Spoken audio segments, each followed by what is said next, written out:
आज के वीडियो में हम पढ़ने वाले हैं क्लास 9 का मैथ एक्सरसाइज 1.2 हम स्टार्ट कर रहे हैं। चैप्टर 1 का नाम है संख्या पद्धति। इसका एक्सरसाइज 1.1 हमने सॉल्व कर लिया, 1.2 हम सॉल्व करने वाले हैं। हमने पिछले वीडियो में परिमेय संख्या तक पढ़ लिया था एंड आज के वीडियो में आज के एक्सरसाइज में हम अपरिमेय संख्या और वास्तविक संख्या के बारे में पढ़ने वाले हैं। अपरिमेय संख्या को हम लोग इंग्लिश में इरेशनल नंबर कहते हैं। अपरिमेय संख्या क्या होता है? ऐसी संख्या जिसे हम p/q के रूप में नहीं लिख सकते हैं, यानी ऐसी संख्याएं जिसे p/q के रूप में नहीं लिखा जा सके उसे अपरिमेय संख्या कहते हैं। जैसे कि √2, √3, पाई, ये सब क्या है? ये सब है अपरिमेय संख्या।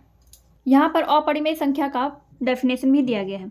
इसे p/q के रूप में नहीं लिखा जा सकता है और जहाँ पर p और q पूर्णांक है और q = 0 नहीं है तो वो क्या है? वो इरेशनल नंबर यानी कि अपरिमेय संख्या है। जैसे कि √2, √3, √15, पाई और ऐसी संख्याएं अपरिमेय संख्या है। यहाँ पर कुछ और बातों को हम लोग जान लेते हैं। देखिए, पाई एक अपरिमेय संख्या है और इसे सिद्ध किसने किया? लैम्बर्ट और लीजेंड्रे जैसे गणितज्ञों ने ये सिद्ध किया कि पाई एक अपरिमेय संख्या है। वास्तविक संख्या क्या होता है? देखिए, एक साथ ली गई सभी परिमेय संख्याओं और अपरिमेय संख्याओं के संग्रह से जो प्राप्त होता है उसे वास्तविक संख्या यानी कि रियल नंबर कहा जाता है। वास्तविक संख्या को r से प्रकट किया जाता है और वास्तविक संख्या या तो परिमेय संख्या होती है या फिर अपरिमेय संख्या। और यहाँ पर आप देख सकते हैं उदाहरण 3 में आपको √2 को संख्या रेखा पर दर्शाने के लिए बताया गया है कि √2 को आप संख्या रेखा पर कैसे दर्शा सकते हैं। ठीक है, तो इसी नियम का प्रयोग करके हम इस एक्सरसाइज के क्वेश्चंस को सॉल्व करने वाले हैं। तो यहाँ पर भी मैंने वही डेफिनेशन लिखा है कि सभी परिमेय संख्याओं और अपरिमेय संख्याओं के संग्रह से जो प्राप्त होता है उसे वास्तविक संख्या यानी कि रियल नंबर का नाम दिया जाता है और इसको r से प्रकट किया जाता है। यानी कि जितनी भी संख्याएं हमने पिछले वीडियो में पढ़ी है, जैसे कि प्राकृत संख्या, पूर्ण संख्या, पूर्णांक, भिन्न संख्या, परिमेय संख्या, इन सभी संख्याओं का जो मेल होता है वो अपरिमेय संख्या कहलाता है। यानी कि अपरिमेय संख्या में ये सारी संख्याएं शामिल होती हैं। पूर्ण संख्या, पूर्णांक, भिन्न, प्राकृत संख्या, परिमेय संख्या, ये सारी संख्याएं अपरिमेय संख्या में शामिल होती हैं। और इसके अलावा ये जहाँ पर जो भी नंबर आपको दिख रहा है √2, √3, √15, पाई, ये सारी संख्याएं अपरिमेय संख्या है। वास्तविक संख्या में अपरिमेय संख्या भी शामिल होता है, यानी कि बाकी की संख्याएं भी शामिल होती है, जैसे कि प्राकृत, पूर्ण, पूर्णांक, भिन्न, परिमेय और अपरिमेय। इन सभी संख्याओं से मिलकर वास्तविक संख्या बनता है। यहाँ पर आपका इस एक्सरसाइज का बेसिक कॉन्सेप्ट क्लियर हो चुका है एंड अब हम एक्सरसाइज सॉल्व करेंगे। कह रहा है नीचे दिए गए कथन सत्य हैं या असत्य हैं, कारण के साथ अपने उत्तर दीजिए। पहला कथन है प्रत्येक अपरिमेय संख्या एक वास्तविक संख्या होती है। तो ये बताना है आपको कि ये सत्य है या फिर असत्य है। प्रत्येक अपरिमेय संख्या एक वास्तविक संख्या होती है, तो ये कथन हो जाएगा सत्य। यहाँ पर हम लिखेंगे नंबर 1 में हम लिख देंगे सत्य। फर्स्ट नंबर का कथन सत्य हो जाएगा क्योंकि वास्तविक संख्या में अपरिमेय संख्या और परिमेय संख्या, ये दोनों तरह की संख्याएं वास्तविक संख्या में शामिल रहती है। ठीक है, तो इस तरह से हम कह सकते हैं कि प्रत्येक अपरिमेय संख्या एक वास्तविक संख्या होती है। वास्तविक संख्या में परिमेय संख्या भी होती है और अपरिमेय संख्याएं भी। ठीक है, वास्तविक संख्या बराबर अपरिमेय संख्या प्लस परिमेय संख्या, अपरिमेय संख्या और परिमेय संख्या से मिलकर ही वास्तविक संख्या बनता है। तो इसीलिए क्वेश्चन नंबर 1 का पहला कथन सत्य होगा। दूसरा कथन है संख्या रेखा का प्रत्येक बिंदु √m के रूप का होता है जहां m एक प्राकृत संख्या है। देखिए, ये कथन असत्य हो जाएगा। असत्य कैसे होगा? कि तो ये कथन क्यों असत्य होगा? क्योंकि कोई भी किसी भी प्राकृत संख्या का वर्गमूल जो है वो ऋणात्मक नहीं हो सकता है। ठीक है, देखिए, किसी प्राकृत संख्या का वर्गमूल जो है वो हमेशा एक प्राकृत संख्या ही होगा। जैसे कि √4 का आप वर्गमूल निकालेगा तो कितना निकलेगा? 2 निकलेगा। ठीक है, √9 का वर्गमूल आप निकालेंगे तो 3 निकलेगा, √16 का निकालेंगे तो 4 निकलेगा। इसी तरह से देखिए, अगर आप √4 का वर्गमूल निकालते हैं तो √4 का वर्गमूल निकलेगा 2, √9 का वर्गमूल निकल जाएगा 3, √16 का निकल जाएगा 4। ठीक है, तो आप यहाँ पर क्या देख रहे हैं कि किसी प्राकृत संख्या का वर्गमूल जो है वो भी प्राकृत संख्या ही आ रहा है। यहाँ पर ये माइनस वाले यानी कि ऋणात्मक संख्या नहीं आ रहा है, यानी कि किसी भी प्राकृत संख्या का वर्गमूल हमेशा प्राकृत संख्या ही होगा। ठीक है, ऋणात्मक संख्या नहीं होता है, तो इसीलिए ये कथन असत्य हो जाएगा। यहाँ पर ये कह रहा है कि संख्या रेखा का प्रत्येक बिंदु √m के रूप का होता है जहाँ m एक प्राकृत संख्या है। तो ऐसा नहीं है, संख्या रेखा पर क्या होता है, संख्या रेखा पर आपको ऋणात्मक संख्या भी मिलेगा, धनात्मक संख्या भी मिलेगा, तो इसलिए कथन असत्य हो जाएगा। संख्या रेखा का प्रत्येक बिंदु रूट m के रूप का होता है जहाँ m एक प्राकृत संख्या है। संख्या रेखा पर ऋणात्मक संख्याएं भी होती है, तो इसलिए ये कथन असत्य हो जाएगा। तो यहाँ पर हम सेकेंड नंबर में लिख देंगे असत्य, असत्य। सेकेंड नंबर का कथन असत्य हो जाएगा। अब यहाँ पर थर्ड नंबर में है कि प्रत्येक वास्तविक संख्या एक अपरिमेय संख्या होती है। प्रत्येक वास्तविक संख्या एक अपरिमेय संख्या होती है, ये कथन भी असत्य है। हमने यहाँ पर लिख दिया असत्य। देखिए ये असत्य कैसे है, क्योंकि हमने यहाँ पर देखा वास्तविक संख्या जो है वो अपरिमेय संख्या और परिमेय संख्या दोनों संख्याओं से मिलकर बनती है। परिमेय संख्या में सब आ जाता है, प्राकृत संख्या, पूर्ण संख्या, पूर्णांक, भिन्न, ये सारी संख्या परिमेय संख्या में आ जाती है। और परिमेय संख्या और अपरिमेय संख्या के मिलने से क्या बनता है, वास्तविक संख्या। यानी कि वास्तविक संख्या सभी संख्याओं का संग्रह होता है, ठीक है। लेकिन क्वेश्चन में क्या कह रहा है, क्वेश्चन में ये कह रहा है कि प्रत्येक वास्तविक संख्या एक अपरिमेय संख्या होती है। प्रत्येक वास्तविक संख्या एक अपरिमेय संख्या नहीं होती है, वो परिमेय संख्या भी होती है, ठीक है। प्रत्येक वास्तविक संख्या सिर्फ एक अपरिमेय संख्या नहीं होती बल्कि परिमेय संख्या भी होती है, तो इसलिए ये कथन असत्य हो जाएगा। तो इस तरह से हमारा क्वेश्चन नंबर 1 कंप्लीट हो चुका है। अब हम देखेंगे क्वेश्चन नंबर 2।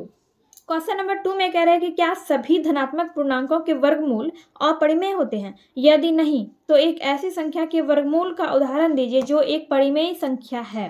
देखिए इसका आंसर क्या हो जाएगा, इसका आंसर ये होगा कि सभी धनात्मक पूर्णांकों के वर्गमूल अपरिमेय नहीं होते हैं। तो यहाँ पर हम लिखेंगे सभी धनात्मक पूर्णांकों के वर्गमूल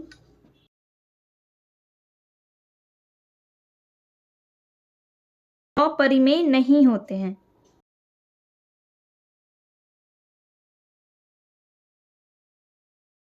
सभी धनात्मक पूर्णांकों के वर्गमूल अपरिमेय नहीं होते हैं। कैसे, देखिए हम समझते हैं। देखिए ये भी धनात्मक पूर्णांक है और ये भी धनात्मक पूर्णांक है, फिर ये भी धनात्मक पूर्णांक है और ये भी धनात्मक पूर्णांक है, ठीक है। ये भी धनात्मक पूर्णांक है और ये भी धनात्मक पूर्णांक है, ये भी धनात्मक पूर्णांक है और ये भी धनात्मक पूर्णांक ही है। देखिए √2 और √3 ये क्या है, ये अपरिमेय संख्या है, ये अपरिमेय संख्या है। लेकिन √4 क्या है, √4 का हम वर्गमूल निकालेंगे तो इसका रूट निकलेगा, इसका वर्गमूल निकलेगा 2। वैसे ही √9 का हम वर्गमूल निकालेंगे तो इसका वर्गमूल निकलेगा 3, ठीक है। वैसे ही अगर आप √16 का निकालेंगे तो इसका निकलेगा 4। या इसीलिए हम कह सकते हैं कि सभी धनात्मक पूर्णांकों के वर्गमूल अपरिमेय नहीं होते हैं, कुछ परिमेय भी होते हैं, ठीक है। जैसे कि इन धनात्मक पूर्णांकों के वर्गमूल क्या है, परिमेय है। √4 और √9 इन सब का जो वर्गमूल है वो क्या है, परिमेय है। √2, √3, √5, √15 इन सब का जो वर्गमूल है वो क्या है, वो अपरिमेय है। और इन सब का वर्गमूल क्या है, √4, √9, √16, √25 इन सब का वर्गमूल क्या है, परिमेय है। इसलिए ये कथन असत्य हो जाएगा कि सभी धनात्मक पूर्णांकों के वर्गमूल अपरिमेय नहीं होते हैं बल्कि कुछ परिमेय भी होते हैं, ठीक है। तो ये हो गया आपका क्वेश्चन नंबर 2 का आंसर। आई होप आपको समझ में आ गया होगा। चलिए देखते हैं नेक्स्ट क्वेश्चन। क्वेश्चन नंबर 3 में कह रहे हैं दिखाइए कि संख्या रेखा पर √5 को किस प्रकार निरूपित किया जा सकता है। देखिए आपकी बुक में √2 को दर्शाया गया है कि √2 को संख्या रेखा पर हम किस तरह से दर्शा सकते हैं। तो अभी हम √5 को संख्या रेखा पर किस तरह से दर्शा सकते हैं उसको हम सीखने वाले हैं। √5 को संख्या रेखा पर हमें दर्शाना है। इसके लिए सबसे पहले हम क्या करेंगे, एक लाइन खींच लेंगे, ठीक है। हम एक संख्या रेखा बना लेंगे। हमें संख्या रेखा पहले बनाना है। हमने यहां से लेके यहां तक एक लाइन खींचा, जैसे हमने एक लाइन खींच लिया। अब यहाँ पर बीच में हम क्या देंगे, बीच में हम 0 देते हैं इस तरह से। फिर 1 सेंटीमीटर का हम गैप लेंगे। देखिए एक यहाँ पर हो गया 1, ये हो जाएगा 2, ये 3, 1 2 3 4 5 और ये 6, ठीक है। अब वैसे इधर भी ये -1 हो जाएगा, ये -2 हो जाएगा, फिर -3, -4 एंड -5, ठीक है। यहाँ पर हम दे देते हैं 0 और ये हो गया 1 और ये हो गया 2, ये 3, ये 4 और ये 5। इधर 5 और इधर भी हम 5 ही देते हैं। -1, -2, -3, -4 और ये -5। ये हमने संख्या रेखा बना लिया। हमें इस पे क्या दर्शाना है, हमें √5 को दर्शाना है। यहाँ से लेके यहाँ तक, यानी कि यहाँ पर हम 2 यूनिट लेंगे, ठीक है। इसको हम क्या करेंगे, इसको हम आधार मान लेंगे। अगर आप इसको मापिएगा, इसको स्केल से जो आप मापेंगे, ये यहाँ से लेके यहाँ तक 2 सेंटीमीटर है। और अब हमें क्या करना है, यहाँ से 1 सेंटीमीटर हमें और लेना है। यहाँ से हमें 1 सेंटीमीटर और लेना है। तो इस तरह से हम 1 सेंटीमीटर यहाँ तक हमने ले लिया। ये 1 सेंटीमीटर है। देखिए ये कितना है, ये है 1 सेंटीमीटर। ये कितना है, ये 2 सेंटीमीटर है। ये 2 सेंटीमीटर है, ठीक है। अब इसको और इसको हम मिला देंगे।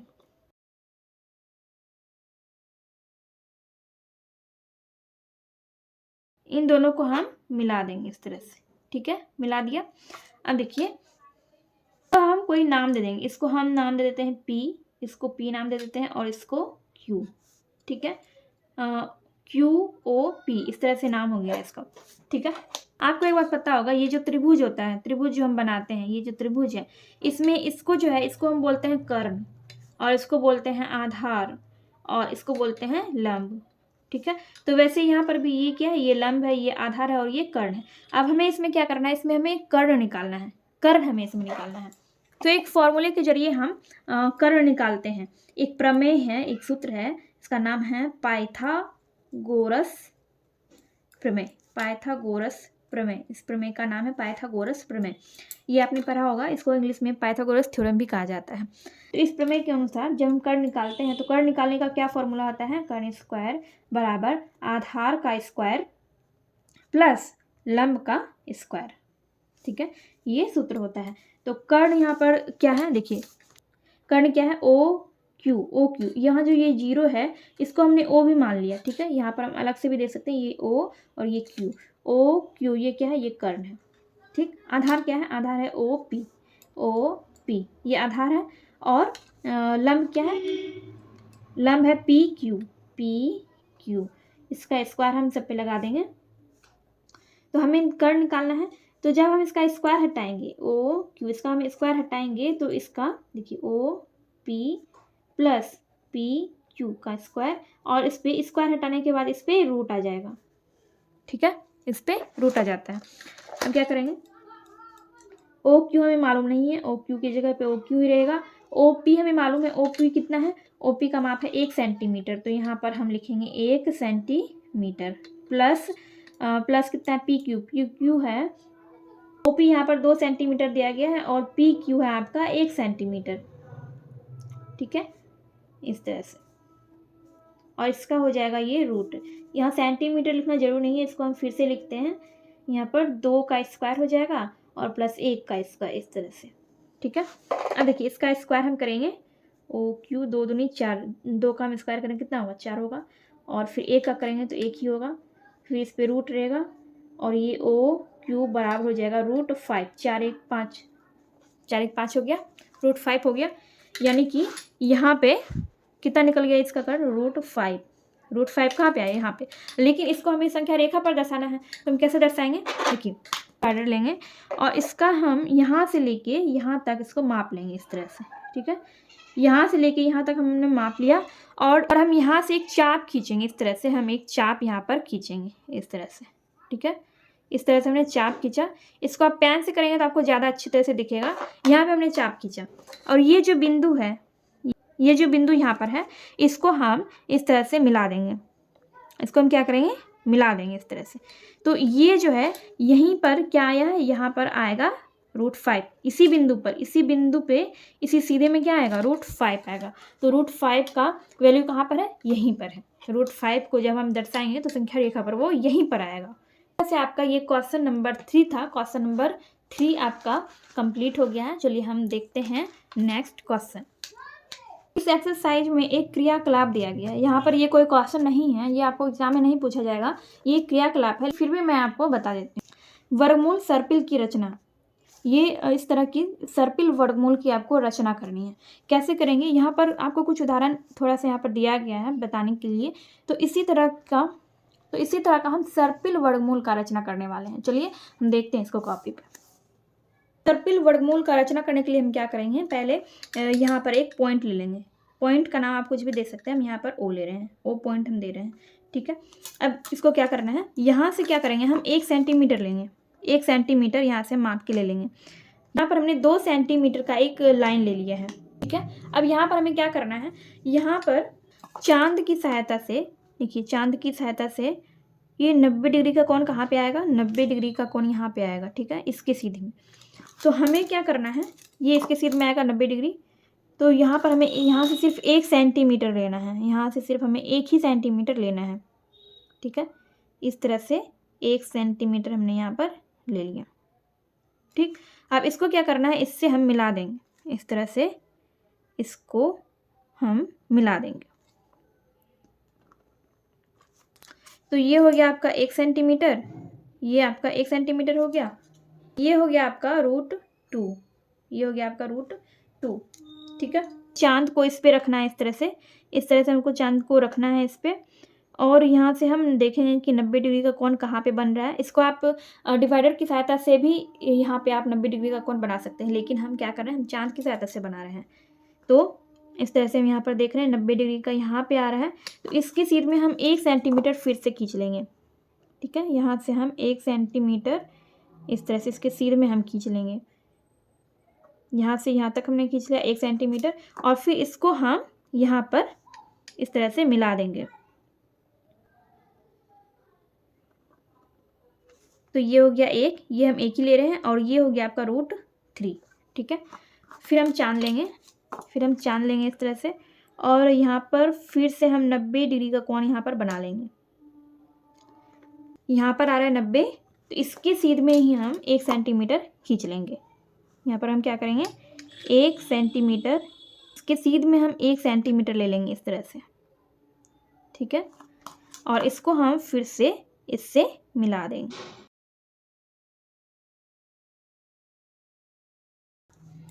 ये आपका 1 हो गया, और ये हो गया आपका √4 यानी कि बराबर 2 हो गया आपका। √4 का वर्गमूल कितना होता है, 2। तो यहाँ पर आप देख सकते हैं कि सर्पिल वर्गमूल की रचना हो चुकी है, ये है पूरा फिगर, एंड इस तरह से आपका एक्सरसाइज 1.2 कंप्लीट हो चुका है।